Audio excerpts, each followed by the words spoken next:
The Aboriginal name, it's Anishinaabe or the Ojibwe language, and it's Mino, Ode, Kwewak, Nagamawak, the Good-Hearted Women Singers.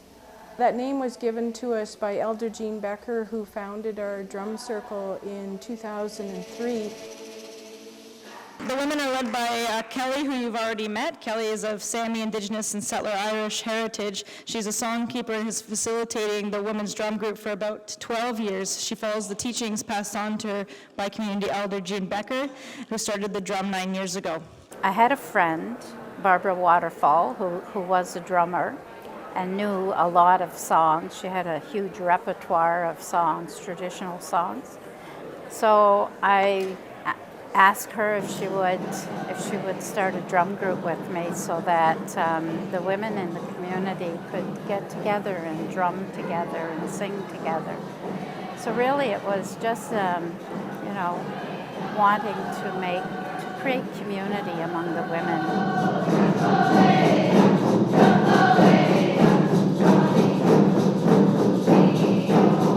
The police chorus had a booth set up at Conestoga College almost 4 years ago, and Kelly Larilla was a student at Conestoga College.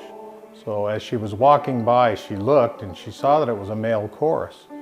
So eventually, after 3 passings, she stopped, and we had a brief conversation, and it led to can our choruses join and do a concert together?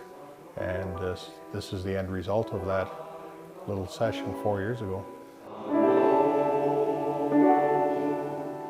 I feel very strongly about, our time of reconciliation, following the truth that's been told about the traumatic impact of the residential schools. And so I take very seriously Justice Sinclair's call to all Canadians about what are we doing to help with the reconciliation process.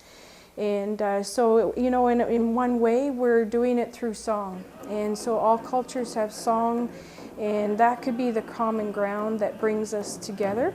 And then when we get together to sing, we end up rehearsing together, we have dinners together, and we actually get to know each other as human beings. And that starts other dialogues. Lift your voice on high, you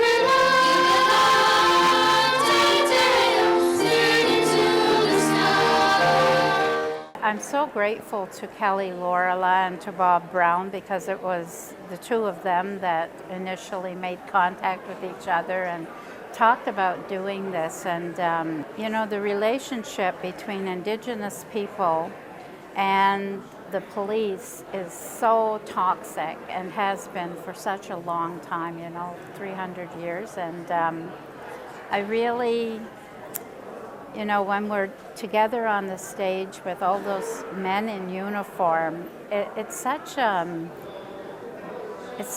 demonstration of possibility and a hope that, things could be different, that they will be different.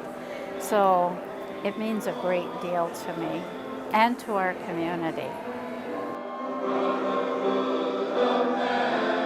It could be seen as a very unlikely partnership, and when you look at the history, but we have moved forward and we are looking at new relationships, coming to understand things.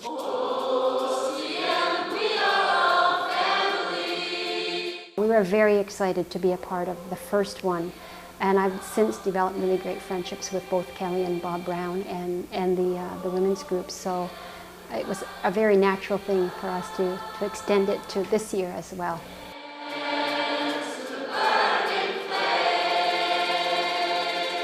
I love choirs in general. I don't read or write music, so when I see young children learning music through choir, I'm just, yes, we need to get this all over. And I think everybody walks away appreciating that much more, that it's a universal way of communicating. And there's no right or wrong. I've always looked for community connections with the girls' choir, and we've done a lot of collaborations over the years, and I really value this collaboration with the Good-Hearted Women Singers. We've sung together many times. I appreciate the energy and the passion for music that they bring. They really view music as a healing process, and this is something I want my girls' choir to be part of.